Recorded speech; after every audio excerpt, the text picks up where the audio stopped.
నిన్న మధ్యాహ్నం 12:30కి నాకు వాట్సాప్ చేసేది అదే నాకు మొన్న చేయండి కదా. వాట్సాప్ మొన్న పని చేయలేదా? ఏమన్నా వాట్సాప్ సేవలు ఏమన్నా బంధులు అయిపోయాయా పోలీస్ డిపార్ట్మెంట్ కి? నేను ఢిల్లీలో కాకపోతే అమెరికాలో ఉంటానన్నా. వాట్సాప్ పని చేస్తుంది కదన్నా. ఇప్పుడు నిన్న కూడా వాట్సాప్ ద్వారా ఇచ్చారు కదా. నిన్న వాట్సాప్ ద్వారానే ఇచ్చారు కదా. మాట్లాడి మీ శాంతి తీసుకోమన్నారు కదా.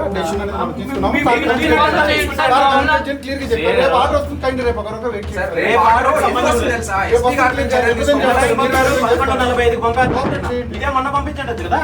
మొన్న సాయంత్రం 5 గంటల్లో పంపించండి కదా ఎస్పీ గారి ప్రొసీడింగ్స్. రేపు అనుమతుల కోసం ఇంటెన్షనల్ గా మీరు పర్సన్ పెట్టి ఢిల్లీ ఫ్లైట్ కి ఇచ్చి పంపించే అంత టైం మీకు ఉంది అన్నప్పుడు నాకు వాట్సాప్ లో చేయడానికి వాట్సాప్ లో ప్రొసీడింగ్స్ పంపడానికి టైం లేదన్నా. ఎందుకు పంపలేదు? ఇంటెన్షనల్ గా చేస్తున్నారు. ఇంటెన్షనల్ గా మీ ఎస్పీ గారు చేస్తున్నారు. ఇంటెన్షనల్ గా కోర్టు ఆర్డర్ ని ధిక్కరించారు. కోర్టు ఆర్డర్ ని ఇంటెన్షనల్ గా ధిక్కరించారు.